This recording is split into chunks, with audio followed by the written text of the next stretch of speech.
নবীজি মুহাম্মদ সাল্লাল্লাহু আলাইহি ওয়াসাল্লাম বলে দিলেন, ইহসান হলো আনতা আবুদাল্লাহ কান্নাকা তারাহ ফাইন লাম তাকুন তারাহু ফাইন্নাহু ইয়ারাক। ও বান্দা, তুমি আমার আল্লাহ রব্বুল আলামিনের সামনে দাঁড়িয়ে যাও যেন তুমি আমার আল্লাহ রব্বুল আলামিনকে দেখতেছো। আল্লাহ রব্বুল আলামিন তোমার সামনে আছে। ও বান্দা, তুমি যদি আল্লাহকে দেখতে না পাও, তোমার চোখে এই চর্মচক্ষু দ্বারা যদি তুমি আমার আল্লাহ রব্বুল আলামিনকে দেখতে না পাও, তুমি যদি অনুভব করতে না পারো, এতটুকু মনে রাখো বান্দা, তুমি নামাজে দাঁড়িয়েছো, আমার আল্লাহ রব্বুল আলামিন তোমার দিকে তাকিয়েছে। এই চিন্তা করে বান্দা তুমি নামাজ পড়ো, এই চিন্তা করে বান্দা তুমি রোজা রাখো, এই চিন্তা করে বান্দা তুমি তোমার মালের হিসাব নিকাশ করে যাকাত দিয়ে দাও, এই চিন্তা করে বান্দা তুমি হজ করো, যাকাত দাও, নামাজ পড়ো, রোজা রাখো, প্রতিবেশীর হক রক্ষা করো, পিতামাতার হক রক্ষা করো, নিজেদেরকে খাঁটি মুসলমান হিসেবে প্রতিষ্ঠিত করো। ঠিক কিনা বলেন? সব ক্ষেত্রে চিন্তা করতে হবে আমার আল্লাহ রাব্বুল আলামিন আমার দিকে তাকিয়ে আছেন, আমার আল্লাহ রাব্বুল আলামিন আমাকে দেখতেছেন। জোরে কান সুবহানাল্লাহ। আল্লাহকে হাজির এবং নাজির জানা, আল্লাহ তাআলা আপনার আমার দিকে সব সময় তাকিয়েছেন, আল্লাহ তাআলা দেখতেছেন আমাদের। এই যে হাজির নাজির জেনে আপনি যে আত্মশুদ্ধি করবেন, এর নাম ইহসান। এটার নাম কি বলেন ভাই? ইহসান। এর নাম কি বলেন? এখানেই তরিকা লুক্কায়িত আছে, এখানেই মারিফাত রয়েছে। একজন মানুষ তার মধ্যে ইলমে শরিয়াত যেরকম থাকবে, ইলমে মারিফাত তার মধ্যে থাকতে হবে। ঠিক কিনা? শরিয়াত মানি মারিফাত মানি না চলবে, মারিফাত মানি শরিয়াত মানি না চলবে। মারিফাত শরিয়াত উভয়ের সমষ্টি আপনার মধ্যে থাকতে হবে। একটা মানুষের মধ্যে যদি ইলমে মারিফাত ইলমে শরিয়াত উভয়ের সমন্বয় থাকে, সে মানুষটা মুমিন হয়ে যায়, তার কলবটা, তার অন্তরটা, তার আত্মাটা পরিশুদ্ধ হয়ে যায়, তার নফসটা নফসে মুতমাইন্না হয়ে যায়। জোরে কান সুবহানাল্লাহ। ও আমার বাবাজিরা, বন্ধুরা, আমার পাথর কাটার ভাইরা, আপনি আমি আমরা যদি নফসে মুতমাইন্নার অধিকারী হতে পারি, আমার বাবাজিরা, বন্ধুরা, আমার আল্লাহ রব্বুল আলামিন কি বলেছেন গভীর মনোযোগ দিয়ে শোনেন। আমার আল্লাহ রব্বুল আলামিন বলে দিয়েছেন, ইয়া আইয়াতুহান নাফসুল মুতমাইন্না ইরজিই ইলা রাব্বিকি রাদিয়াতাম মারদিয়া। ও প্রশান্ত আত্মা, ও প্রশান্ত আত্মা, নফসে মুতমাইন্নার নফস, ও নফস, তুমি আমার আল্লাহ রব্বুল আলামিনের দিকে ফিরে আসো। আপনি যখন মৃত্যুবরণ করবেন, আপনি যখন দুনিয়া থেকে চলে যাবেন, আপনি যদি মুমিন হন, আপনার নফসটা যদি নফসে মুতমাইন্না হয়, আল্লাহ রব্বুল আলামিনের একদল ফেরেশতা আপনার কাছে আসবে, সিরিয়াল বেঁধে আপনার কাছে আসবে, আহলান সাহলান মারহাবা জানিয়ে জানিয়ে আপনাকে জান্নাতের দিকে নিয়ে যাবে। যেরকম সুবহানাল্লাহ।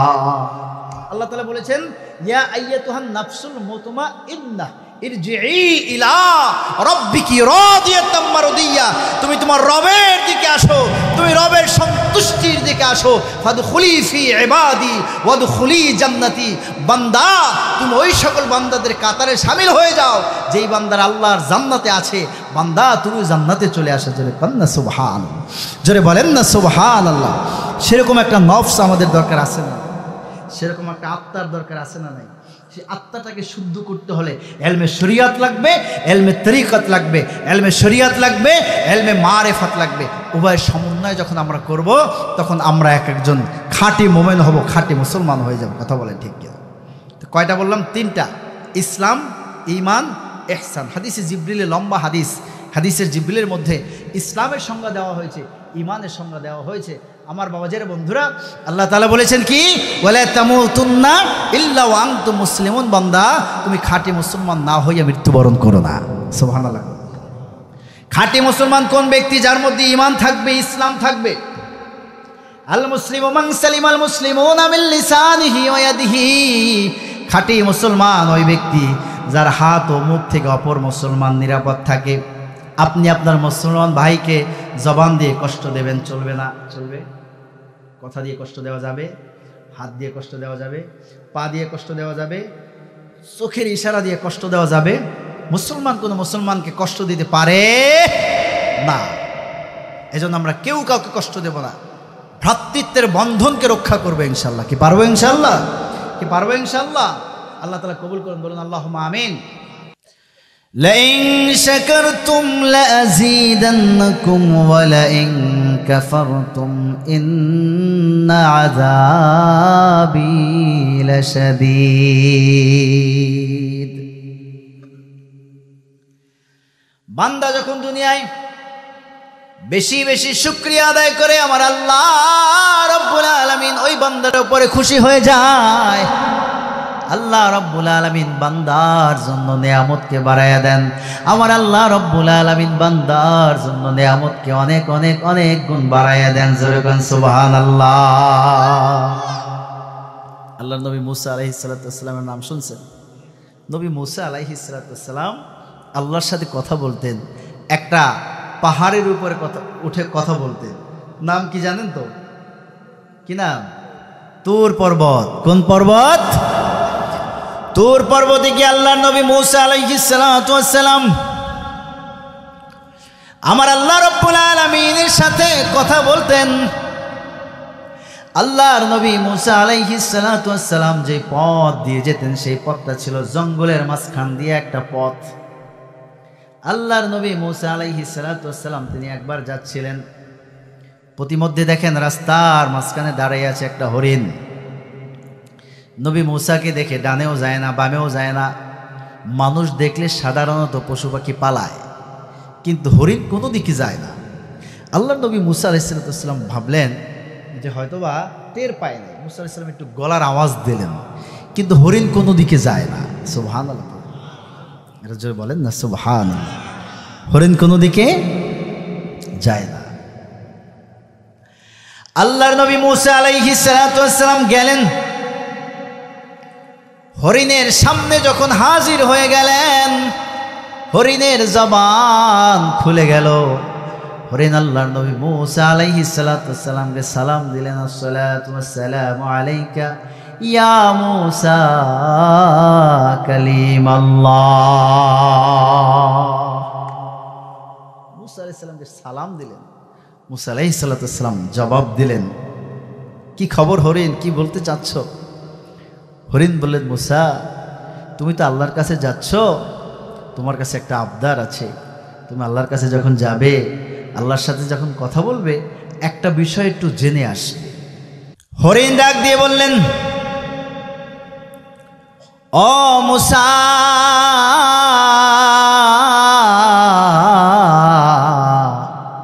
তুমি তো আল্লাহ রব্বুল আলামিনের কাছে যাচ্ছ, আল্লাহ রব্বুল আলামিনের কাছে একটা বিষয় জানার আছে। আমি তো জঙ্গলের মধ্যে থাকি, জঙ্গলের অবস্থা বড়ই খারাপ, জঙ্গলের পরিস্থিতি বড়ই খারাপ। দীর্ঘদিন যাবৎ জঙ্গলে বৃষ্টি হয় না, জঙ্গলে দীর্ঘদিন যাবৎ বৃষ্টি হয় না। কঠিন এক পরিস্থিতির মধ্য দিয়ে আমরা পার করছি। ও মুসা, জঙ্গলের মা প্রাণীগুলোর বুকগুলো শুকিয়ে গেছে, মাঠ ঘাট শুকিয়ে চৌচির হয়ে গেছে, বৃষ্টি হয় না, বৃষ্টি হয় না। কঠিন এক পরিস্থিতির মধ্যে আছি। এভাবেই যদি চলতে থাকে, জানি না জঙ্গলের কয়টা প্রাণী বাঁচে। খুব কঠিন এক অবস্থা হচ্ছে। তুমি যাও, আল্লাহ রব্বুল আলামিনের কাছে যখন যাবে, আল্লাহ রব্বুল আলামিনের কাছ থেকে জেনে আসবে আল্লাহ রব্বুল আলামিন কখন জঙ্গলের মধ্যে বৃষ্টির ব্যবস্থা করবে। জোরে কান সুবহানাল্লাহ।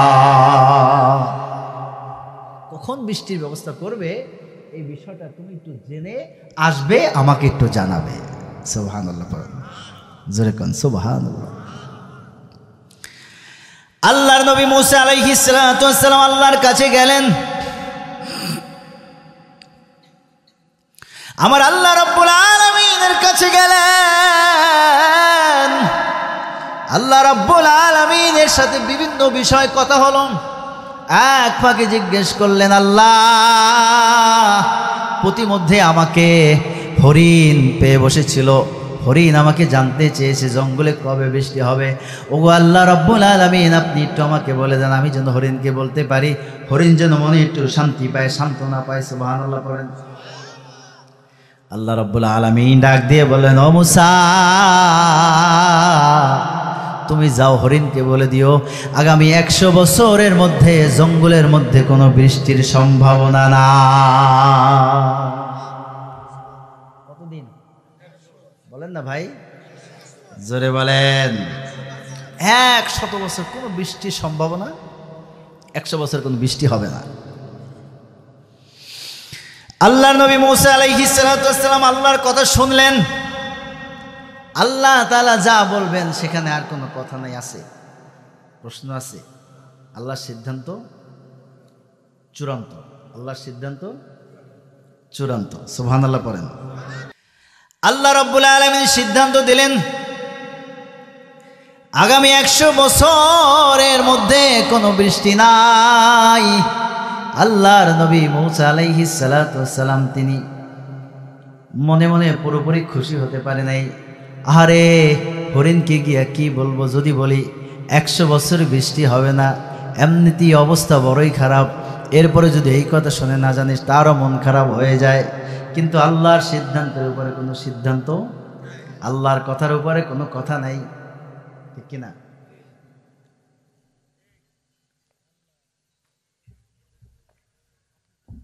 এটা একটু ঢেকে দেন। আল্লাহর কথার উপর কথা আছে, বলেন না বাবা। কি আপনারা মনে হয় যেন রাগ হয়ে আছেন আমার? হ্যাঁ, রাগ হয়ে আছেন? কথাবার্তা কন কিছু, হ্যাঁ, চা খাওয়া লাগবে? আপনারা তো আমার দেশি মানুষ সবাই, বলেন আলহামদুলিল্লাহ, জোরে কন আলহামদুলিল্লাহ। আমি তো মনে হয় মাঝে মাঝে কবরস্থানে আছি, একেবারে চুপচাপ কবরস্থানে ওয়াজ করতেছি, কেউ কোন কথাবার্তা বলতেছে। কি আমি কবরস্থানে আছি না মাহফিলে আছি? বলেন সবাই, একটা তাকবীর দেন, নারে তাকবীর। ঘটনা কি কালমেঘের মানুষ সব দুর্বল হয়ে গেল নাকি?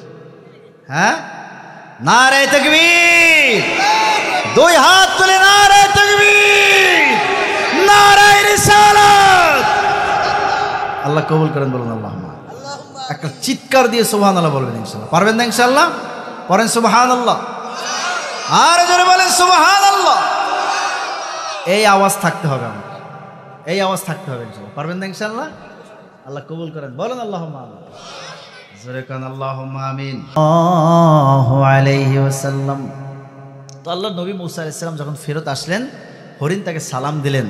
মূসা আলাইহিস সালাম জবাব দিলেন, বলেন হরিণ জিজ্ঞেস করছেন, মূসা বলো দেখি আল্লাহ তাআলা কি বলছে, তুমি তো আমাকে জানাও। এখন হরিণ চিন্তা করতেছে, আরে কেমনে কই, এরকম একটা খবর কিভাবে দেই, হরিণ কিভাবে ব্যাপারটা নিবে, এটা নিয়ে একটু চিন্তা করতেছিলেন, একটু গড়িমসি করতেছিলেন। হরিণ বলতেছে, মূসা আল্লাহ তাআলা যা বলছে তুমি ওইটাই কও, ওইটাই আমি শুনতে রাজি। জোরে কম না সুবহান। আল্লাহ নবী মূসা আলাইহিস সালাতু ওয়াস সালাম বললেন, হরিণ তাহলে শোনো আল্লাহ কি বলেছেন।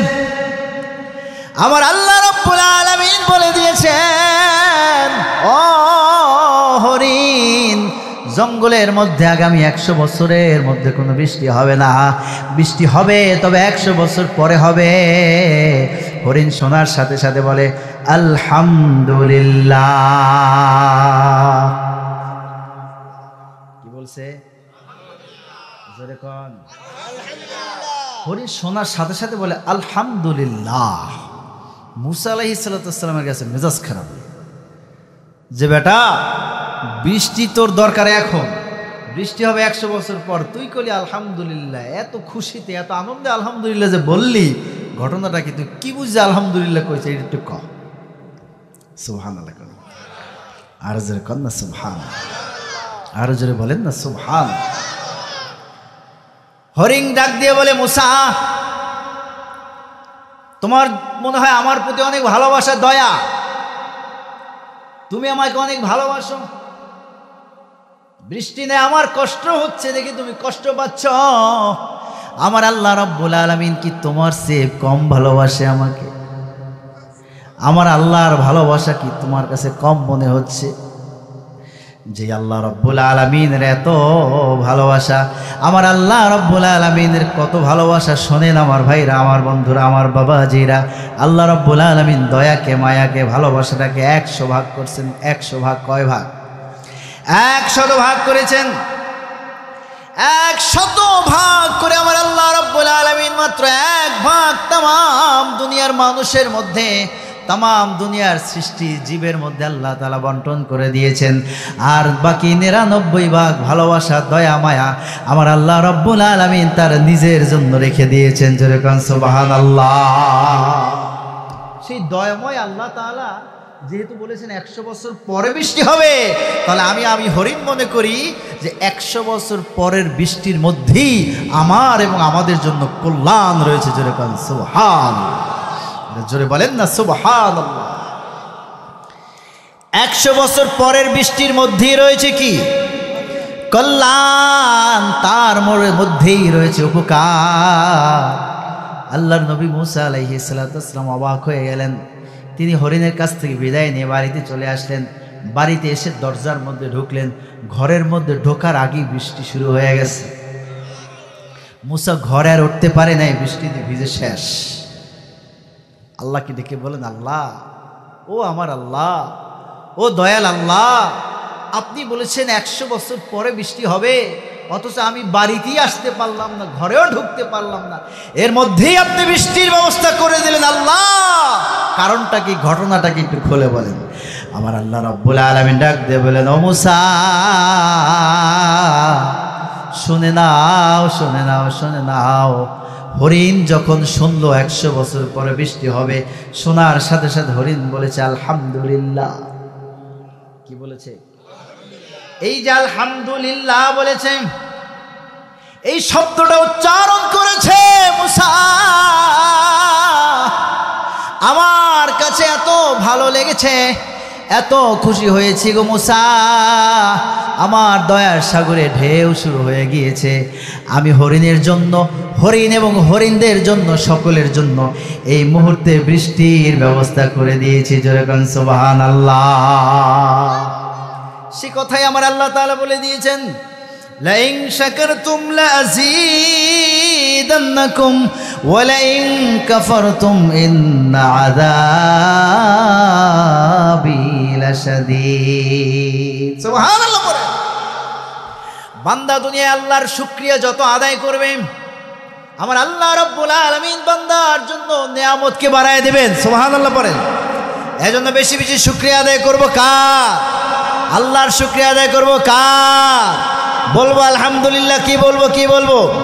সুখে বলবো আলহামদুলিল্লাহ, দুঃখে বলবো আলহামদুলিল্লাহ, যে যে অবস্থায় থাকি না কেন বলবো আমরা আলহামদুলিল্লাহ, আলহামদুলিল্লাহ, আলহামদুলিল্লাহ।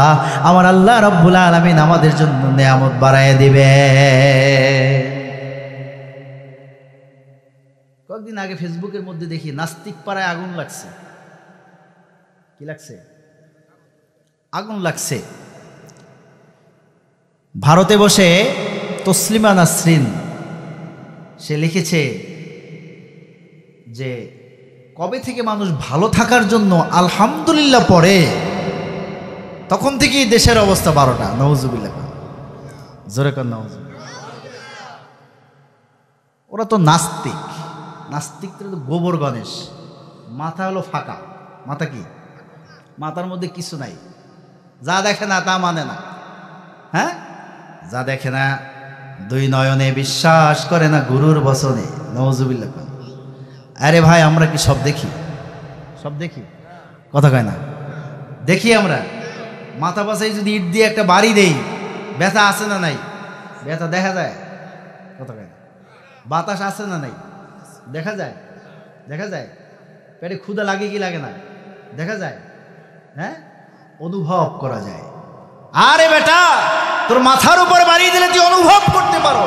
আল্লাহ তো এত সুন্দর বাতাসের ব্যবস্থা করেছে, বাতাস শরীরে লাগলে তুমি অনুভব করতে পারো যে হ্যাঁ বাতাস আছে, বাতাসের অস্তিত্ব আছে, ব্যথার অস্তিত্ব আছে। আমার যুবক ভাইরা, আমার বাবাজিরা, বন্ধুরা, তাহলে তোমরা এইটা বোঝো না যে আল্লাহ রাব্বুল আলামিন এত চমৎকার করে তামাম দুনিয়াটা বানিয়েছেন, সৌরজগৎ বানিয়েছেন, চন্দ্র জগৎ বানিয়েছেন, নেপচুন বানিয়েছেন, প্লুটো বানিয়েছেন, 20 কোটি তারকাকে বানিয়েছেন।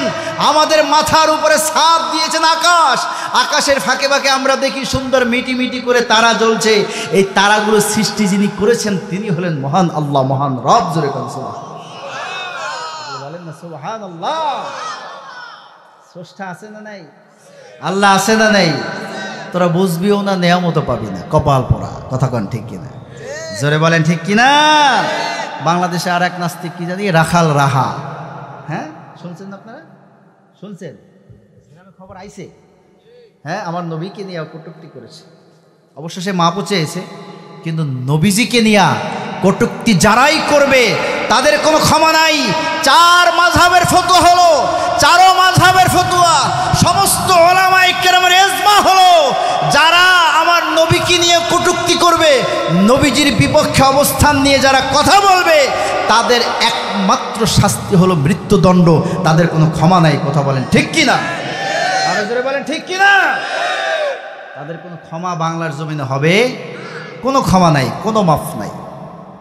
এই বাংলাদেশে যদি একটা শাস্তি হতো, ইসলাম বিদ্বেষীর একটা শাস্তি যদি হতো, তাহলে বাংলাদেশে আর ইসলাম বিদ্বেষী খুঁজে পাওয়া যেত। কথা বলেন ঠিক কিনা? জোরে বলেন ঠিক কিনা? এজন্য আমাদের ঈমান আমলকে রক্ষা করার জন্য নিজেদেরকে সাবধান হতে হবে। কি পারবো তো ইনশাআল্লাহ? আল্লাহ তাআলা কবুল করুন, বলুন আমিন। দেখবেন ওরা নবীজির প্রেম মহব্বত ভালোবাসা যেইখানে ওইখানেই আঘাত দেয়, ঠিক কিনা? কথা কন না? আবার তাদের সাথে তাল মিলায় আমাদের মতো একজন আলেম ওলামা একদল তাদের সাথে তাল মিলাচ্ছে। নবীজির মহব্বত যেখানে সেইখানে আঘাত দেয়, আছে না নাই? নবীজির মিলাদ নাই, কিয়াম নাই, দরুদ নাই, সালাম নাই, নামাজের পরের মোনাজাত নাই, এই ধরনের ফতোয়া মারার লোক আছে না নাই? নবীজির মহব্বত ভালোবাসা লাগবে, ঠিক কিনা? বালাগাল উলা বিকামালিহি কাশাফাদ দুজাবি জামালিহি হাসনাত জামিউ খিসালিহি সাল্লু আলাইহি ওয়া আলিহি। সুবহানাল্লাহ।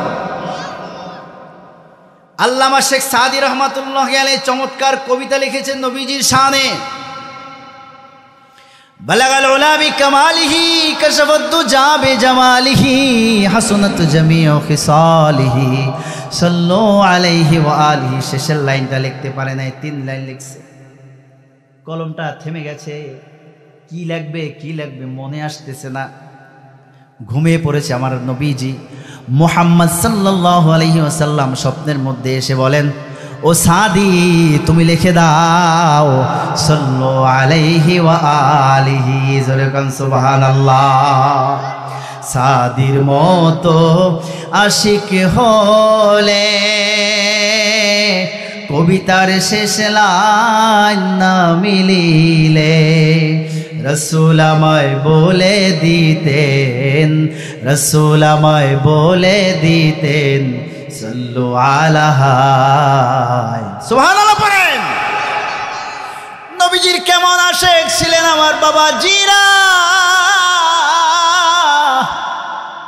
নবীজির আশিক হতে হবে, নবীজিকে ভালোবাসতে হবে। নিজেদের জীবনের চাইতে বেশি আমার নবীকে ভালোবাসতে হবে। কি রাজি আছি? জোরে বলেন রাজি আছি।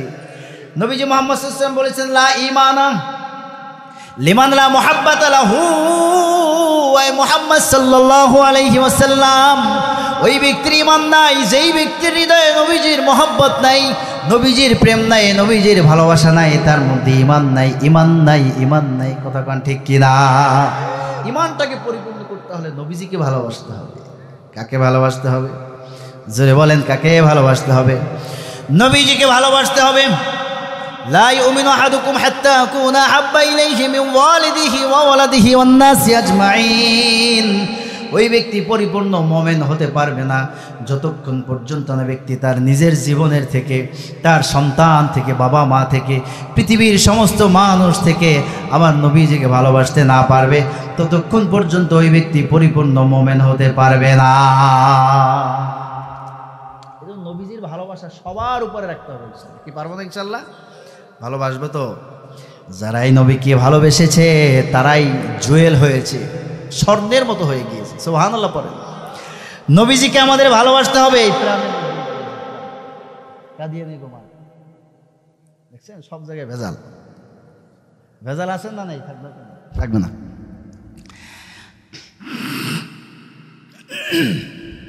প্রাণ কোম্পানি কাদিয়ানিদের প্রোডাক্ট, এগুলো ব্যবহার করবেন না। প্রাণ আরএফএল করবেন না, এগুলো পারবেন না ইনশাল্লাহ? পারবেন ইনশাল্লাহ?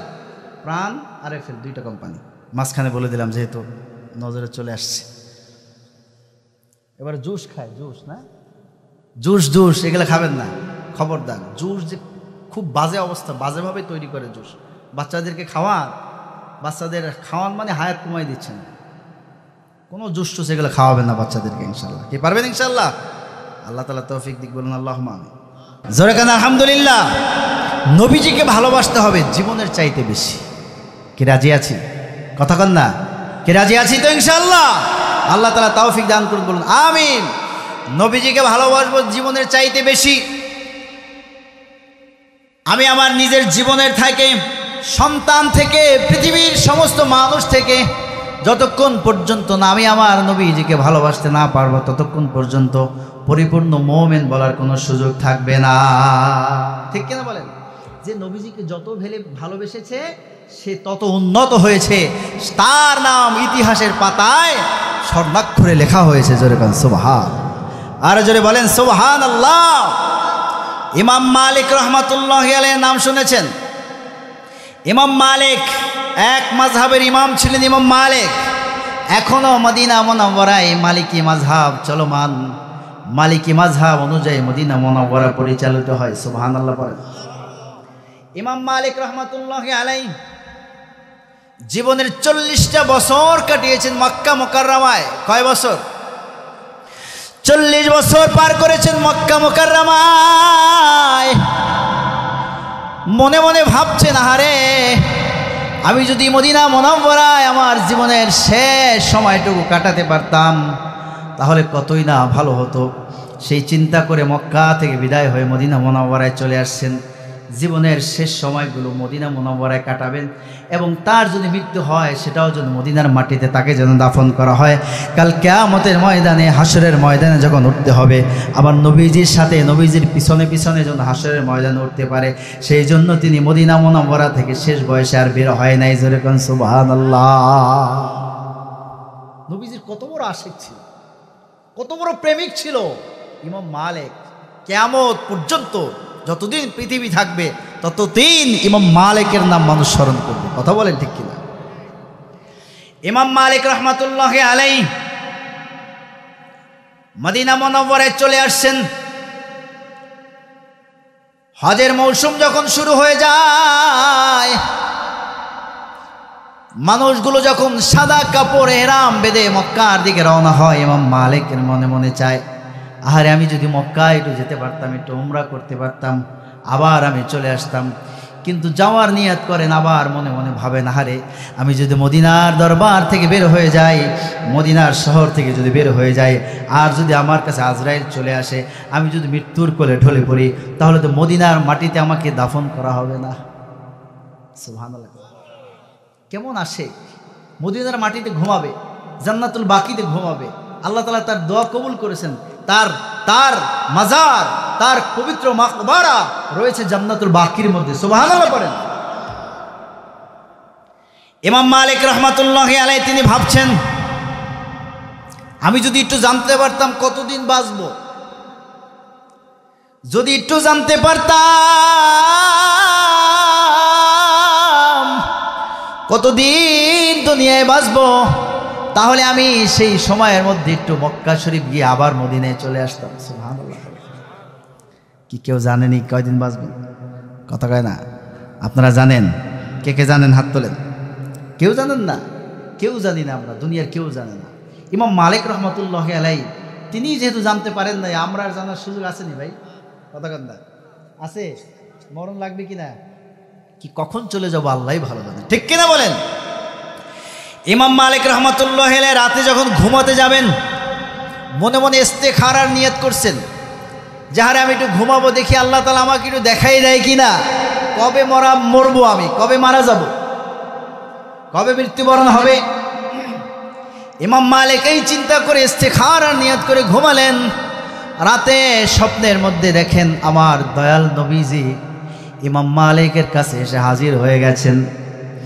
দয়াল নবীজি রওজা শরীফ থেকে ইমাম মালিক রাহমাতুল্লাহি আলাইহিকে একটা হাত দেখাই দিলেন, 5টা আঙ্গুল দেখাই দিলেন। 5টা আঙ্গুল কয়টা? 5টা আঙ্গুল দেখাই, হাতটা বের করে দেখাই দিছে। ঘুম ভেঙে গেছে ইমাম মালিকের। ঘুম ভেঙে 5 আঙ্গুল দেখাইছেন।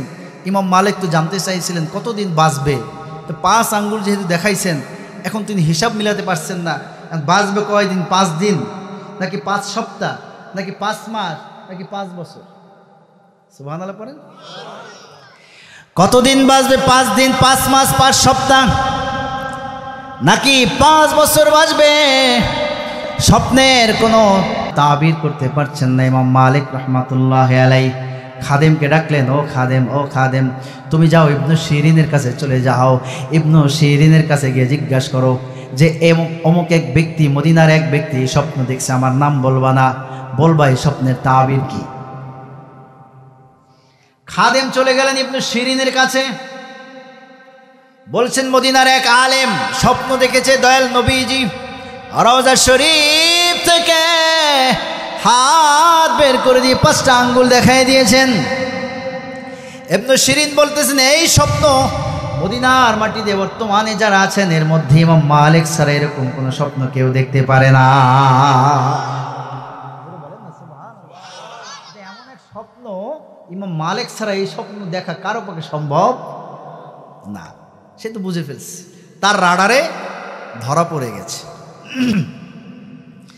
কিন্তু খাদেমের কাছে তো খাদেমকে বলা নিষেধ, নাম বলা নিষেধ। খাদেম চলে আসছে আবার ইমাম মালিকের কাছে, হুজুর সে তো স্বপ্নের তাবির করে নাই এবং বলছে ইমাম মালিক স্যার এরকম স্বপ্ন আর কেউ দেখতে পারে না, হুজুর আমি কি করব। ইমাম মালিক বললেন তুমি আবার যাও, সে তো বুঝেই ফেলেছে ইমাম মালিকের স্বপ্ন, গিয়ে বলো ইমাম মালিকের স্বপ্ন তাবির করে দেন। সুবহানাল্লাহ। আবার গেলেন, তাবির জিজ্ঞেস করলেন, তাবির করলেন যে আমার আল্লাহ রাব্বুল আলামিনের এমন 5টা সিদ্ধান্ত আছে যেই 5টা সিদ্ধান্তের ব্যাপারে দুনিয়ার কেউ জানেন না। আমার আল্লাহ রাব্বুল আলামিন ইমাম মালিককে, আমার আল্লাহ রাব্বুল আলামিন নবীজির মাধ্যমে, নবীজি মুহাম্মদ সাল্লাল্লাহু আলাইহি ওয়াসাল্লাম আল্লাহ রাব্বুল আলামিনের ইশারায় ইমাম মালিককে 5টা আঙ্গুল দেখানোর মাধ্যমে সে 5টা জিনিসের কথা স্মরণ করিয়ে দিয়েছেন। জোরে বলেন সুবহান, আরো জোরে বলেন সুবহানাল্লাহ। কি সেই 5টা? 1 নম্বর হলো ইন্নাল্লাহা ইনদাহু ইলমুস সাআহ,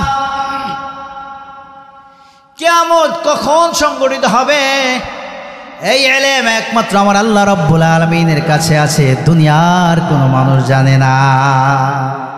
কি জানে? কিয়ামত কবে হবে আমরা জানি, কিয়ামত হবে কি হবে না?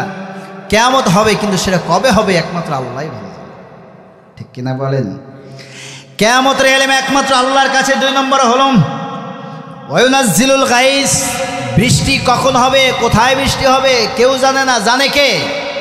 জোরে বলেন কে জানে? ওয়ায়ালামু মা ফিল আরহাম,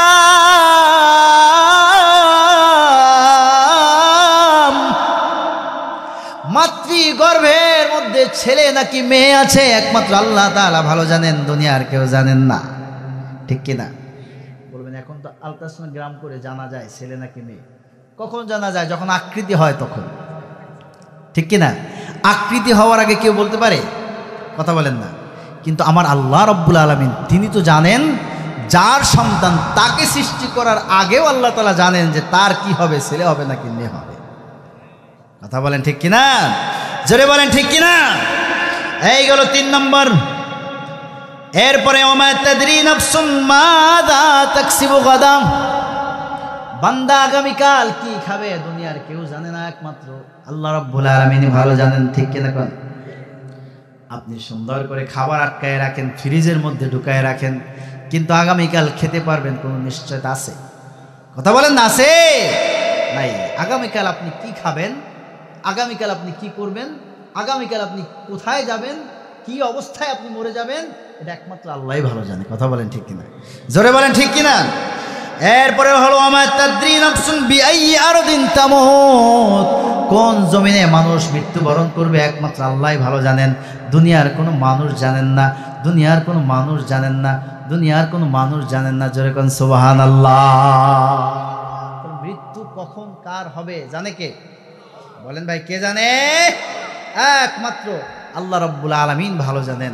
এজন্য আমার বাবাজিরা, বন্ধুরা, সেই মৃত্যুর জন্য আমাদের প্রস্তুতি গ্রহণ করতে হবে, ঠিক কিনা বলেন? কথা বলেন ঠিক কিনা? মৃত্যু আমাদের কাছে আসবেই আসবে। দেখেন আমার আল্লাহ রাব্বুল আলামিন কি বলেছেন, ইয়া আইয়ুহাল্লাযীনা আমানুত্তাকুল্লাহ হাক্কা তুকাতিহি ওয়া লা তামুতুন্না ইল্লা ওয়া আনতুম মুসলিমুন। ও দুনিয়ার ইমানদারগণ, তোমরা আল্লাহকে ভয় করো, ভয় করার মতো ভয়। ওয়ালা তামুতুন্না ইল্লা ওয়া আনতুম মুসলিমুন। ও বান্দা, তুমি মুসলমান না হইয়ে মৃত্যুবরণ করো না। খাঁটি মুসলমান হও, এরপরে তুমি মরো। মুসলমান না হইয়া কেউ মৃত্যুবরণ করো না। আমার ভাইরা, আমার বাবাজিরা, আপনি আমি আগামীকাল পর্যন্ত বাঁচবো, কেউ কি বুকে হাত দিয়ে বলতে পারবো? বলেন ভাই, পারবো? বুকে হাত দিয়ে বলতে পারবো না আগামীকাল পর্যন্ত বাঁচবো। দুনিয়া থেকে আমাদেরকে বিদায় হয়ে চলে যেতে হবে। কিন্তু আল্লাহ বলেছেন, বান্দা তুই মৃত্যুবরণ করিস না যতক্ষণ পর্যন্ত না তুমি মুসলমান না হও। অতএব বন্ধুরা, মুসলমান হওয়ার জন্য কি সময় আছে? কতক্ষণ সময় আমাদের নাই। এই মুহূর্তে তাওবা করতে হবে, নিজেকে পরিপূর্ণ খাঁটি করতে হবে, নিজের গুনাহ খাতাগুলো পাক সাফ করতে হবে, আল্লাহর কাছে মাপ চাইতে হবে, পাক সাফ করে নিজেকে পরিপূর্ণ মুমিন বানাতে হবে, মুসলমান বানাতে হবে। কথা বলেন ঠিক কিনা? বলেছেন আল্লাহ তাআলা ইমানদারদেরকে লক্ষ্য করে। কাদেরকে? ইয়া আইয়ুহাল্লাযীনা আমানু, ও ইমানদারগণ, আল্লাহকে ভয় করো, ভয় করার মতো তুমি। ওয়ালা তামুতুন্না ইল্লা ওয়া আনতুম মুসলিমুন, মুসলমান না হইয়া মৃত্যুবরণ করো না। তাহলে ইমানদার এক জিনিস, মুসলমান আর এক জিনিস, ঠিক কিনা? মুসলমান এক জিনিস, ইসলাম এক জিনিস, ইমান ভিন্ন জিনিস। ইমান এবং ইসলামের মধ্যে পার্থক্য আছে না নাই? কথা বলেন, আছে না নাই? মুহাদ্দিসিন কিরাম কেউ কেউ বলেছেন এর মধ্যে কোনো পার্থক্য নাই, কিন্তু আমরা হাদিসে জিবরিলের দিকে যদি তাকাই তাহলে স্পষ্ট পার্থক্য খুঁজে পাই আমরা। বলেন আলহামদুলিল্লাহ। লম্বা হাদিস, নবীজি মুহাম্মদ সাল্লাল্লাহু আলাইহি ওয়াসাল্লামের কাছে জিবরিল আমিন আসছে। জিবরিল আমিন নাম কি? জিবরিল আমিন আসছে। হযরত ওমর বর্ণনা করেন, বাইনামা নাহনু ইনদা রাসূলিল্লাহি সাল্লাল্লাহু আলাইহি ওয়াসাল্লাম যাতা ইয়াউমিন ইয তালা আলাইনা রাজুলুন শাদীদু বিয়াদি সিয়াব শাদীদু সাওয়াদি শা'রি লা ইউরা আলাইহি আসরুস সাফার ওয়ালা ইয়ারিফুহু মিন্না আহাদুন হাত্তা জালাসা ইলা নবী সাল্লাল্লাহু আলাইহি ওয়াসাল্লাম ফাআসনাদা রুকবাতাইহি ইলা রুকবাতাইহি ওয়া ওয়াদাআ কাফাইহি আলা ফাকিদাইহি ফাকালা ইয়া মুহাম্মদ আখবিরনি আনিল ইসলাম। সুবহানাল্লাহ পড়েন। নবীজি মুহাম্মদ সাল্লাল্লাহু আলাইহি ওয়াসাল্লামের কাছে জিবরাইল আমিন আসছেন। হযরত ওমর বর্ণনা করেন, এমন একজন মানুষ আসছেন মানব সুরতে। কোন সুরতে? মানব সুরতে এসেছেন। এসে নবীজি মুহাম্মদ সাল্লাল্লাহু আলাইহি ওয়াসাল্লামের সামনে বসলেন। ফাআসনাদা রুকবাতাইহি ইলা রুকবাতাইহি ওয়া ওয়াদাআ কাফাইহি আলা ফাকিদাইহি, নবীজির সামনে আদবের সাথে বসলেন, উরুর সাথে উরুটা মিলালেন, হাতটাকে দোজানো হয়ে বসলেন, হাতটাকে এভাবে আদবের সাথে বসলেন। আদবের সাথে বসে বলেন, আপনি আমাকে ফাআখবিরনি আনিল ইসলাম, ইসলাম সম্পর্কে খবর দিন। ইসলাম কি জিনিস আপনি আমাকে খবর দিন। সুবহানাল্লাহ পড়েন। নবীজি মুহাম্মদ সাল্লাল্লাহু আলাইহি ওয়াসাল্লাম বললেন, আনতা শাহাদা আল্লা ইলাহা ইল্লাল্লাহ ওয়া আন্না মুহাম্মাদার রাসূলুল্লাহ ওয়া তুকিমাস সালাহ ওয়া তুতিজ যাকাহ ওয়া তাসুমা রমাদান ওয়া তাহুজ্জাল বাইতা ইন ইসতাতা ইলাইহি সাবিলা। ইসলাম হলো 5টা জিনিসের নাম। কয়টা জিনিসের নাম? ভাই জোরে বলেন, কয়টা জিনিসের নাম? হাত তুলে বলেন, কয়টা জিনিসের নাম? আপনি আমি যে মুসলমান, আল্লাহ বলেছেন মুসলমান না হয়ে মরিও না। আপনি যে নিজেকে মুসলমান দাবি করবেন, 5টা জিনিসের সমন্বয় আপনার মধ্যে থাকতে হবে, তা না হলে আপনি আপনাকে মুসলমান বলার সুযোগ নেই। কথা বলেন ঠিক? 1 নম্বর হলো আনতা শাহাদা লা ইলাহা ইল্লাল্লাহ ওয়া আন্না মুহাম্মাদার রাসূলুল্লাহ। 1 নম্বর হলো আল্লাহকে বিশ্বাস করা, এরপরে নবীজি মুহাম্মদ সাল্লাল্লাহু আলাইহি ওয়াসাল্লামকে নবী হিসেবে মানা। সুবহানাল্লাহ। আল্লাহকে বিশ্বাস করা, নবীকে মানা। নবীকে মানার দরকার আছে না নেই? অনেকে আল্লাহকে মানে, নবীকে মানে না, আছে না নাই? কালেমায়ে তাইয়্যিবায় আছে তোমার নাম, আজানের ধ্বনিতে শুনি তোমার নাম, নামাজে নবী তোমায় জানাই সালাম, হে নবী তুমি হলে নূরে মুজাসসাম। বলুন, হে নবী তুমি হলে নূরে মুজাসসাম। কালেমায়ে তাইয়্যিবায় আছে তোমার নাম, আজানের ধ্বনিতে শুনি তোমার নাম। নামাজে নবী তোমায় জানাই সালাম, হে নবী তুমি হলে নূরে মুজাসসাম। বলুন হে নবী তুমি হলে নূরে মুজাসসাম। মারহাবা কান মারহাবা। আল্লাহকে মানতে হবে, নবীজিকেও মানতে হবে। আমার বাবাজিরা বন্ধুরা, আল্লাহকে মানতে হবে, নবীজিকে মানতে হবে। আল্লাহকে মানলে নবী মানা হয় না, কিন্তু নবীজিকে মানলে আল্লাহ মানা হয়ে যায়। সুবহানাল্লাহ পড়েন। আল্লাহকে মানলে নবী মানা হয় না, আল্লাহকে মানলে নবী মানা হয় না, নবীকে মানলে আল্লাহ মানা হয়ে যায়। এই জন্য নবীজিকে ভালোবাসতে হবে। আল্লাহকে আবু জেহেল মানতো, আল্লাহকে উতবা মানতো, আল্লাহকে সাইবা মানতো, কিন্তু আমার নবীজিকে মানতে পারে নাই। নবীজিকে মানতে পারে নাই বিদায় কাফের হয়েছে, চিরস্থায়ী জাহান্নামের আগুনে পড়বে। কথা বলেন ঠিক কিনা? কিন্তু আমার বাবাজিরা বন্ধুরা, নবীজিকে মেনেছেন আবু বকর, তিনি হয়েছেন সিদ্দিক। সিদ্দিক শুধু সিদ্দিক নয়, সিদ্দিক আকবর। সুবহানাল্লাহ। এজন্য নবীজিকে মানতে হবে, এজন্য নবীজিকে মানতে হবে। যে ব্যক্তি নবীজিকে মানবে সেই ব্যক্তি হবে পরিপূর্ণ মুমিন। কথা কোন ঠিক কিনা? আন তাশহাদা আল্লা ইলাহা ইল্লাল্লাহ ওয়া আন্না মুহাম্মাদার রাসূলুল্লাহ। আগে আল্লাহকে এবং রাসূলকে মানতে হবে। অত কিয়ামাস সালাম, অত উতি যাকাত, অত সুম রমাদান, অত হুজ্জাল বাইত ইন ইসতাতা ইলাইহি সাবিলা। আপনি আমি নিজেকে মুসলমান দাবি করি, আমাদের মধ্যে 5টা গুণ থাকতে হবে। এক নম্বর হলো কালেমা, 2 নম্বর হলো নামাজ পড়তে হবে। নামাজ কি পড়তে হবে? বলেন ভাই কি পড়তে হবে? কি নামাজ পড়বো তো? 5 ওয়াক্ত পড়বো? পড়ি তো আমরা সবাই, সবাই পড়ি নামাজ। 5 ওয়াক্ত নামাজ জামাতের সাথে আদায় করার চেষ্টা করবেন ইনশাল্লাহ। কি রাজি আছে ইনশাল্লাহ? কে কে রাজি? হাত তোলেন, হাত তোলেন। নারে তাকবীর, নারে রিসালাত। আল্লাহ কবুল করেন, বলুন আল্লাহুম্মা আমিন। 2 নম্বর হলো তুতি যাকাত, যাকাত আদায় করা। যাকাত 2 নম্বরে যাকাত। আমরা ধনী যারা যাকাত আদায় করি না, আমার ভাইরা, আমার বন্ধুরা, বড় কঠিন কাজ। যাকাত আপনি আদায় না করলে কাল কিয়ামতের ময়দানে আল্লাহর দরবারে হাজির হতে হবে। কঠিন এক পরিস্থিতি, কঠিন এক পরিস্থিতি। আনা কানজুকা ওয়া আনা মালুক। এভাবে করে আপনার সম্পদ সাপে রাখতে হবে। আপনাকে ঠোকরাবে আর বলবে আনা কানজুকা ও আনা মালুক, আমি তোমার সম্পদ, আমি ও তোমার গচ্ছিত সম্পদ, দেখো তোমাকে আমি ঠোকরাচ্ছি। নাউজুবিল্লাহ, জোরে কান নাউজুবিল্লাহ। আপনার কাছে যাকাতের যে টাকাটা আছে এটা আপনার না, এটা গরিব মিসকিনদের, তাদের হক, তাদেরকে দান করবেন। কি রাজি আছি? আল্লাহ কবুল করেন, বলুন আল্লাহুম্মা আমিন। 2 নম্বর হলো যাকাত। অতকিমাস সালাতু তুতি যাকাত সুম রমাদান। 3 নম্বর হলো রমজান মাসে রোজা রাখা। রমজান মাসে রোজা নিয়ে মাওলানা সালাউদ্দিন চমৎকার কথা বলেছেন, আপনারা শুনেছেন। রমজান মাসে রোজা রাখবো তো ইনশাআল্লাহ? সবাই রাখবো তো? কোনো অজুহাত চলবে? চলবে? চলবে না। ওয়া হুজ্জাল বাইতা ইন ইসতাতা ইলাইহি সাবিলা। এরপরে আপনার যদি সামর্থ্য থাকে হজ করতে হবে। হজ করতে হবে। যেই ব্যক্তি হজ না করে মরে যায়, নবীজি বলেছেন ওই লোকটা ইহুদি হয়ে মরল নাকি খ্রিস্টান হয়ে মরল, আমি নবীজি আমার কোনো দরকার নেই। জোরে করে নবীজি তার হাল ছেড়ে দিয়েছে, তার দায়িত্ব ছেড়ে দিয়েছে। বড় কঠিন কথা আমার বাবাজিরা বন্ধুরা। এই জন্য যাদের উপর হজ ফরজ, হজ করবে ইনশাল্লাহ। করবো তো ইনশাল্লাহ? কয়টা বললাম ভাই?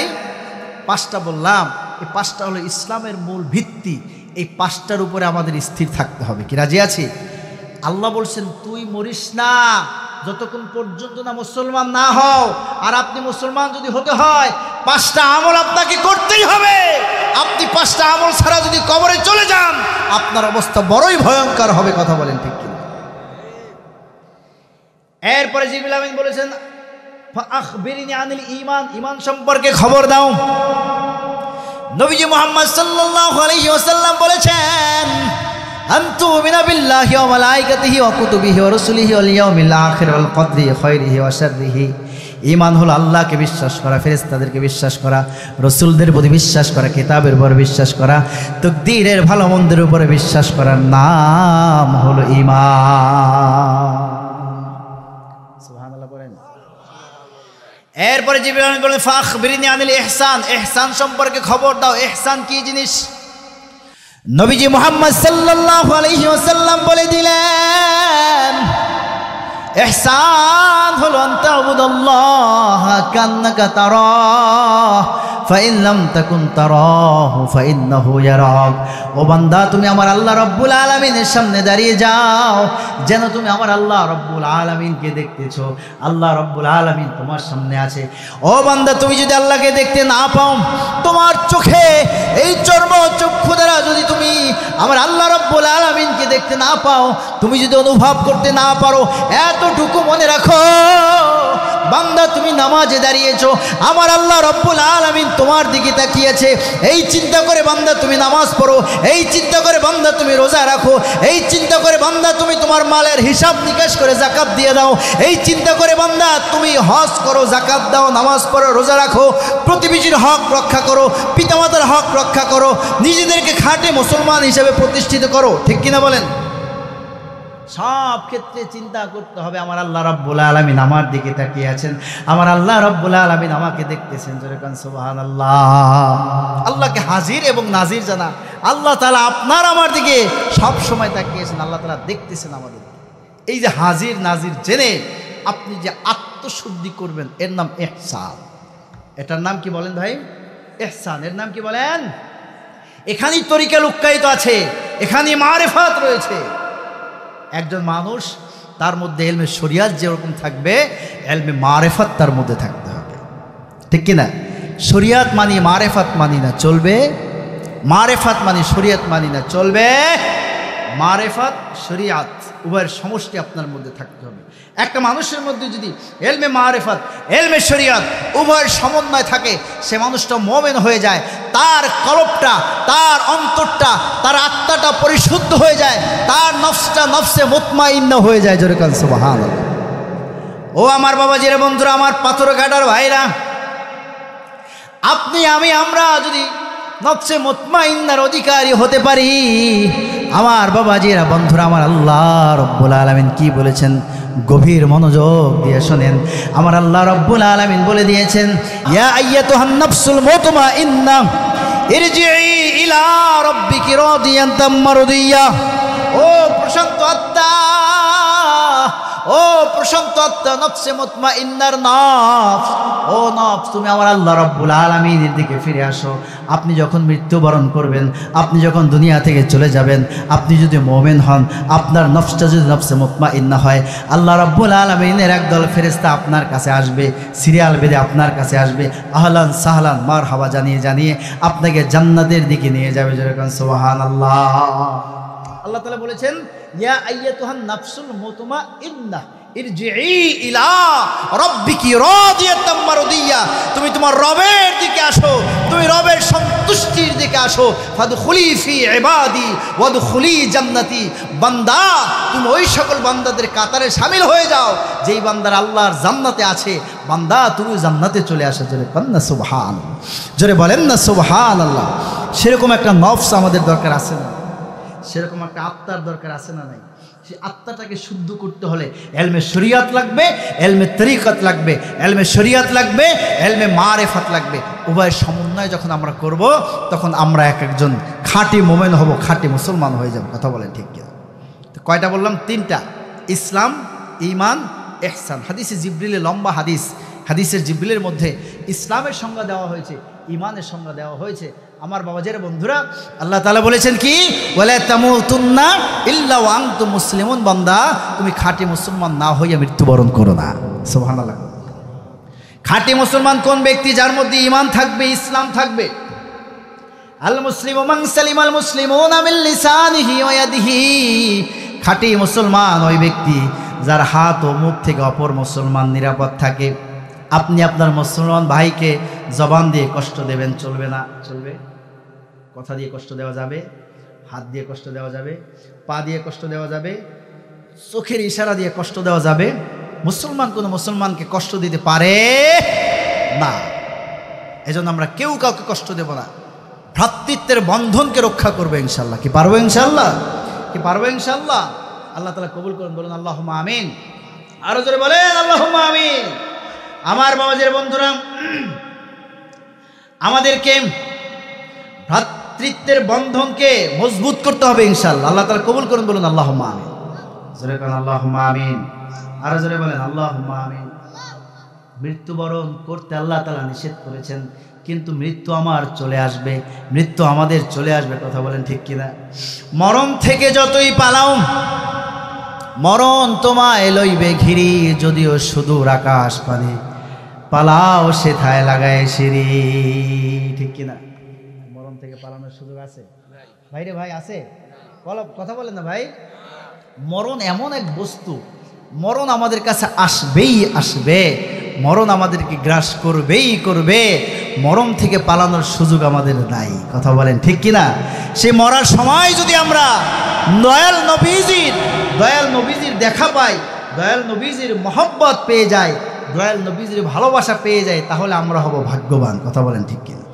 আমার মরণ আসিবে কখন কেউ তো জানে না, আমার মরণ আসিবে কখন কেউ তো জানে না।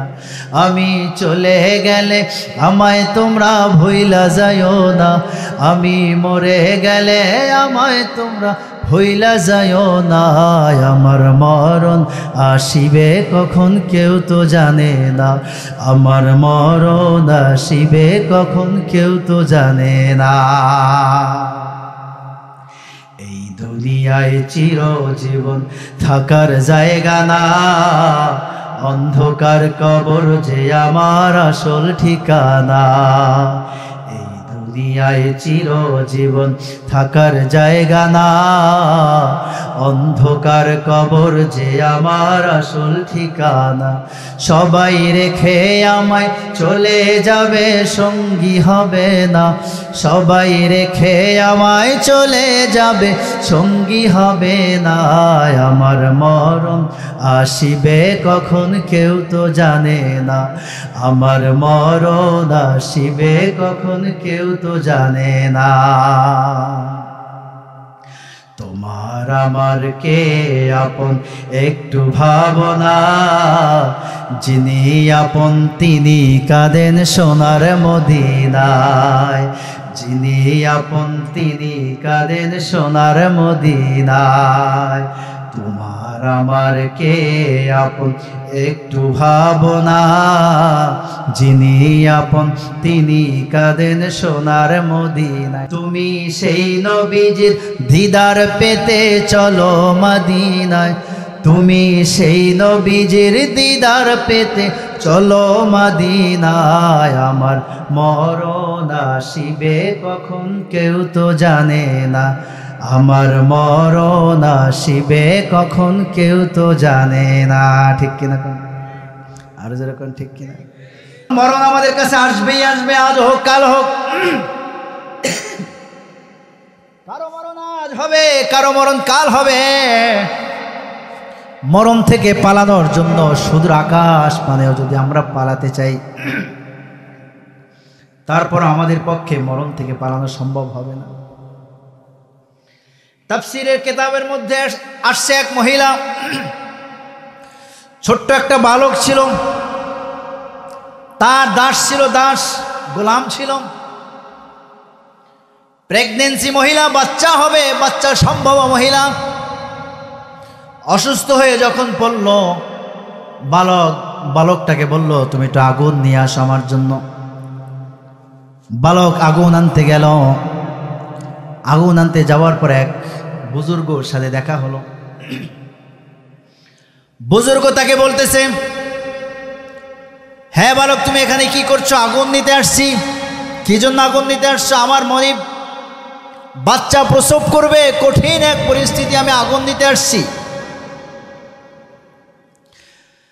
বুজুর্গ বলতেছেন, তুমি এমন এক মহিলার জন্য আগুন নিয়ে যাচ্ছ যে একটা কন্যা সন্তান প্রসব করেছে, একটা মেয়ে সন্তান জন্ম দিয়েছে। এমন এক মেয়ে সন্তান যে মেয়ে সন্তান এমন এক খারাপ মহিলা হবে, যে খারাপ মহিলা 100 যুবকের চরিত্র নষ্ট করবে। জোরে কান নাউজুবিল্লাহ। কত যুবকের? কথা বলেন না। 100 যুবকের চরিত্র নষ্ট করে ফেলবে যেই মেয়েটা দুনিয়া আগমন করেছে। তুমি যাও তাড়াতাড়ি গিয়ে দেখো। এখন বালক তো 10 বছরের বালক, সে বলতেছে যে 100 পুরুষের চরিত্র নষ্ট করে ফেলবে, তাহলে এর তোর বাঁচাই রেখে লাভ নাই। সে একটা ছুরি বাইর করিয়া গিয়া দেখে যে সত্যি সত্যি তার মনিব একটা ছোট্ট বাচ্চা মেয়ে সন্তান জন্ম দিয়েছে, ফুটফুটে সুন্দর। তিনি দেখে চিন্তা করলেন একে আর বাঁচাই রেখে লাভ নাই। তিনি ছোরা দিয়ে পেটের মধ্যে দিছে এক গোপা।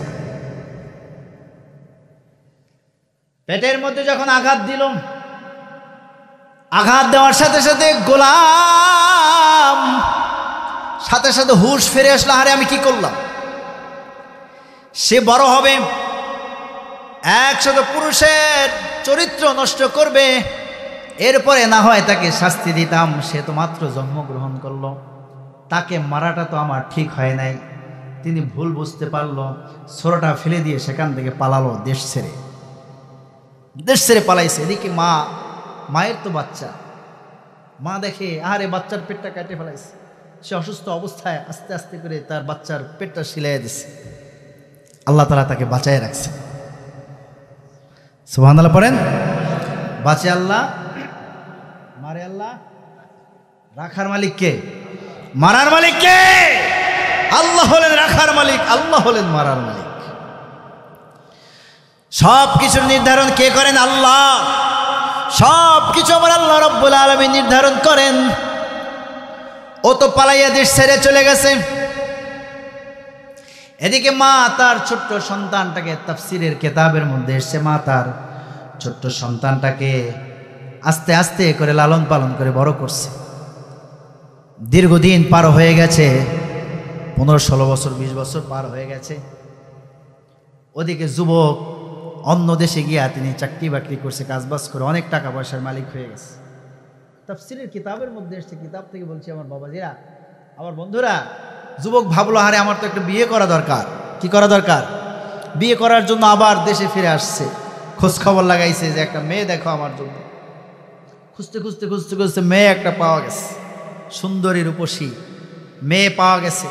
মেয়ে পাওয়ার পরে তিনি বাসর ঘরে গেছে। বাসর ঘরে গিয়ে দেখে যে মেয়ের পেটের এখানে একটা দাগ। বলতেছে যে প্রিয়তম স্ত্রী, তোমার পেটের দাগটা কিভাবে আসলো? দাগটা কিভাবে হলো?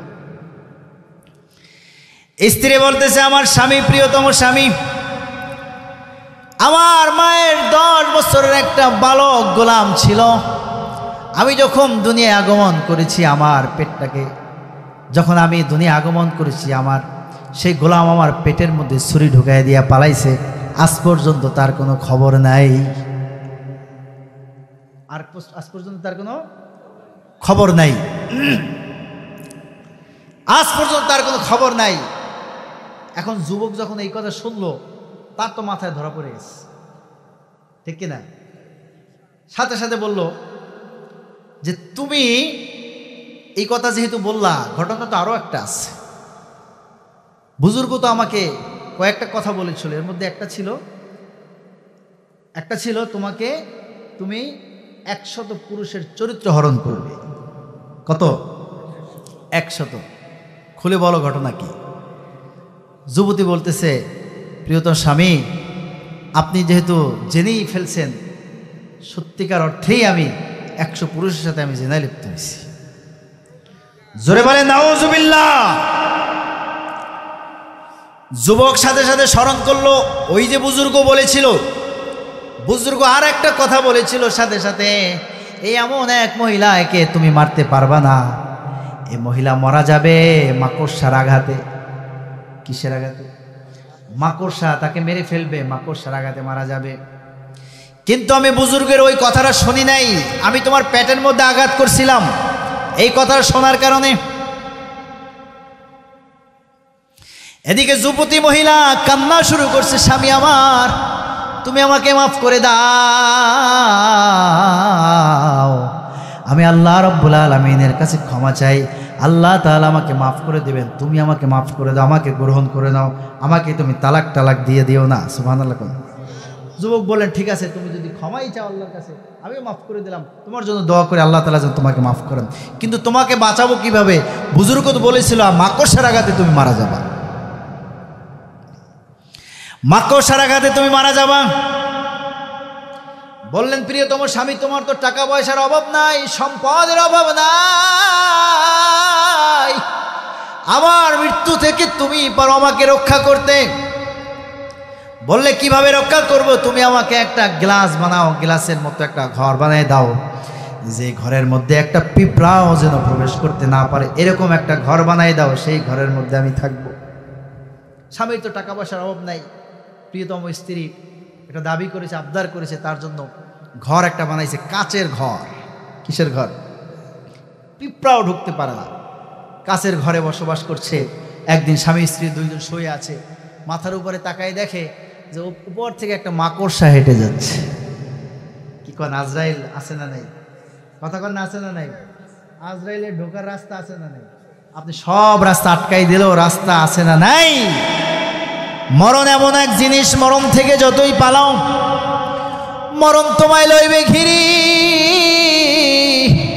যদিও সুদূর আকাশ পানে পালাও, সেথায় লাগাই সিঁড়ি। মরণ ওইখানেও চলে আসছে। স্ত্রী দেখতেছে মাকড়সা হাঁটতেছে, ও আমার স্বামী, ওই দেখো আমার মৃত্যুর পরোয়ানা চলে আসছে, তাড়াতাড়ি যাও, মাকড়সাটাকে মারো। স্বামী লাঠি একটা নিলেন, মাকড়সাটাকে ফেললেন, লাঠি দিয়ে পিটাইয়া মাকড়সাকে মেরে ফেললেন, মাকড়সা খালাস। কিন্তু যুবতীর রাগ আর কমে না, সে বলতেছে, মাকড়সা তুই একটা মাকড়সা, তুই আমারে মারবি। সামনে গিয়ে মাকড়সার উপরে পায়ের ঘুরমুড়ি দিয়ে দিছে এক আঘাত, এমনভাবে আঘাত দিছে মাকড়সার কাঁটা ঢুকছে পায়ের মধ্যে। মরণ আছে না নেই? কথা কন না, আছে না নেই? এমন বিষাক্ত কাঁটা ঢুকে পড়ছে, বিষাক্ত কাঁটার বিষে সে সাথে সাথে দুনিয়া থেকে বিদায় হয়ে চলে গেছে। তাফসীরের কিতাবের এই লম্বা ঘটনা দিয়ে আমরা কি বুঝতে পারলাম? মরণ এমন এক জিনিস আমাদের কাছে আসবেই আসবে। কথা কোন ঠিক কিনা? মরণ থেকে কোনো পালানোর সুযোগ নাই। আমার বাবাজিরা, আমার বন্ধুরা, মৃত্যু আমাদের কাছে চলে আসবে। এজন্য আল্লাহ রাব্বুল আলামিন বলে দিয়েছেন, ইয়া আইয়ুহাল্লাযীনা আমানুত্তাকুল্লাহ হাক্কা তুকাতিহি ওয়া লা তামুতুন্না ইল্লা ওয়া আনতুম মুসলিমুন। ওই ইমানদারগণ, তোমরা খাঁটি মুমিন হয়ে যাও, তোমরা খাঁটি মুসলমান হয়ে যাও, তোমরা মৃত্যুবরণ করো না, তোমরা মৃত্যুবরণ করো না খাঁটি মুসলমান না হইয়া। আমার বাবাজিরা, বন্ধুরা, আমার ভাইরা, আমার যুবক ভাইরা, আমার পাথরঘাটার ভাইরা, আমার কালমেঘার ভাইরা, আমাদের কাছেও মৃত্যু চলে আসবে। কার কাছে কখন চলে আসবে আমরা কেউ জানি না, আমরা কেউ জানি না। আমার বাবাজিরা, বন্ধুরা, এজন্য আমাদেরকে তওবা করে খাঁটি মুমিন হতে হবে, খাঁটি মুসলমান হতে হবে। কি রাজি আছি? কি রাজি আছি? নারে তাকবীর, নারে তাকবীর। আল্লাহ তাআলা কবুল করুন, বলুন আল্লাহুম্মা আমিন। আল্লাহ তাআলা মঞ্জুর করুন, বলুন আল্লাহুম্মা আমিন। খাঁটি মুমিন, খাঁটি মুসলমান হওয়া ছাড়া কোনো উপায় নাই আমার ভাই, কোনো উপায় নাই। হাসরের ময়দান বড় কঠিন ময়দান। সেই ময়দানে মাথার এই 1 বিঘার উপরে সূর্যটা চলে আসবে। যেই সূর্যটা এখন তাপ দেয়, সেই প্রখর রোদে দুপুরের সময় আপনাকে যদি বলা হয় মাঠের মধ্যে দাঁড়িয়ে থাকো 1 ঘন্টা, আপনার আমার পক্ষে সম্ভব হয় না। কথা বলেন ঠিক কিনা? সেই সূর্যটা মাথার কাছে চলে আসবে, এই জমিনটা তামার হয়ে যাবে, নিজ তামার হয়ে যাবে, সারা শরীর থেকে ঘাম ঝরতে থাকবে। ঘাম ঝরতে ঝরতে ঝরতে এই গলা সম্পূর্ণ ঘাম, ঘামের মধ্যে মানুষগুলো সাঁতার কাটতে থাকবে। নাউজুবিল্লাহ বলে, যেরকম নাউজুবিল্লাহ। কিয়ামতের এই কঠিন মুহূর্তে, কঠিন সময় আমাদের জন্য অপেক্ষমান। আমার ভাইরা, আমার বাবাজিরা, আমরা যদি নিজেদেরকে খাঁটি মুমিন, খাঁটি মুসলমান, রসুলের খাঁটি আশেক বানাতে পারি, তাহলে আমরা সেই কঠিন মুহূর্তে, কঠিন সময় আমরা একটু আসান পাবো। ঠিক কিনা বলেন? হাসর মাঠে যেদিন সবে করবে রে হায় হায়, কাউসার পিলায় সেদিন নবীজি আমায় গো, কাউসার পিলায় সেদিন নবীজি আমায়। আল্লাহ যেদিন বিচারপতি উকিল হবে তুমি, সবার মতো আমিও হব সেই দিনের আসামি। দোজখ ভয়ে সেদিন যদি বুক শুকিয়ে যায়, কাউসার পিলায় সেদিন নবীজি আমায় গো, কাউসার পিলায় সেদিন নবীজি আমায়। সূর্য যেদিন আসবে নেমে হুকুমে প্রভুর, জমিন হবে তামার সেদিন, আকাশ হবে চুর, মাথার মগজ ফুটবে সেদিন গরম পানির ন্যায়, কাউসার পিলায় সেদিন নবীজি আমায় গো, কাউসার পিলায় সেদিন নবীজি আমায়। বলুন আল্লাহুম্মা আমিন। সে কঠিন মুহূর্তে নবীজির শাফাত যদি পাইতে হয়, কাউসারের পেয়ালা শরবত যদি পান করতে হয়, তাহলে আমাদেরকে খাঁটি মোমেন হতে হবে, খাঁটি মুসলমান হতে হবে, রসুলের সৈনিক হতে হবে, রসুলের আশেক হতে হবে। আল্লাহ তাআলা কবুল করুন, আল্লাহ তাআলা মঞ্জুর করুন। বলুন আল্লাহুম্মা আমিন। জোরে বলেন আল্লাহুম্মা আমিন। আল্লাহ তাআলা যেভাবে বলেছেন, বান্দা, ইমানদার বান্দা, তুই মৃত্যুবরণ করবি না যতক্ষণ পর্যন্ত না মোমেন হও, কামেল মুসলমান না হও। এজন্য আমাদেরকে সেইভাবে মুসলমান হতে হবে। মুসলমান যেন নামধারী মুসলমান না হয়, মুসলমান যেন নামধারী মুসলমান না হয়। মাইকেল হার্ট দি 100 নামক একটা কিতাব লিখেছে, যেখানে 100 মনীষীর জীবনী রচনা করেছেন। সেখানে দয়াল নবীজি হুজুরে পুরনূর সাল্লাল্লাহু আলাইহি ওয়াসাল্লাম ওনার নাম সবার উপরে রেখেছেন। সুবহানাল্লাহ পড়েন। 100 মনীষী, যিনি একজন খ্রিস্টান, মাইকেল হার্ট, তিনি একজন খ্রিস্টান হয়ে নবীজির নাম সবার উপরে রেখে তিনি কিতাব লিখেছেন 100 মনীষীর জীবনী। তাকে জিজ্ঞেস করা হলো, ভাই আপনি এত সুন্দর বই লিখেছেন, আপনি একজন খ্রিস্টান হয়েও মুহাম্মাদের নাম সবার উপরে রেখেছেন, কারণটা কি? তিনি বললেন যে আমি মুহাম্মদ সাল্লাল্লাহু আলাইহি ওয়াসাল্লামের জীবনী পড়ে দেখলাম, তার মতো ভালো মানুষ, তার মতো এত সুন্দর চরিত্রের অধিকারী মানুষ পৃথিবীতে আর কোনো মানুষ নাই। সুবহানাল্লাহ। এই জন্য আমি তার নাম সবার উপরে রেখেছি। তাহলে আপনি সেই নবীর ইসলাম গ্রহণ করেন না কেন? বর্তমান যুগের মুসলমানের মধ্যে সেই চরিত্র আমি খুঁজে পাই না। এজন্য আমি বর্তমান এই সময়ে এসে, এই যুগে এসে আমি মুসলমান হচ্ছি না। কথাটা যদিও একজন খ্রিস্টান বলেছে, কিন্তু বাস্তবতার সাথে মিল আছে না নেই? কথা কোন আছে না নেই? আজকের মুসলমান তাদের মুসলমানিত্ব ভুলে গিয়েছে, তাদের কৃষ্টি রয়েছে, কালচার রয়েছে। আল ইসলাম হুয়া নিজামুল কামিল লিল হায়াতিল ইনসানিয়া। Islam is the complete code of life. ইসলাম একটি পরিপূর্ণ জীবন ব্যবস্থা। আমাদের ইসলামিক কৃষ্টি কালচার আছে, আমাদের তাহজিব আছে, আমাদের তামাদ্দুন আছে, ইসলামিক সংস্কৃতি আছে। সব কিছু ভুলে গিয়ে আজকের মুসলমান ইহুদি খ্রিস্টানদের অনুসরণ করছে। কথা বলেন ঠিক কিনা? কিন্তু না, একজন মুসলমান আপাদমস্তক মাথা থেকে পায়ের তালু পর্যন্ত, মাথার চুল থেকে পায়ের নখ পর্যন্ত রসুলের মুজাসসাম নমুনায় তাকে আমল করতে হবে।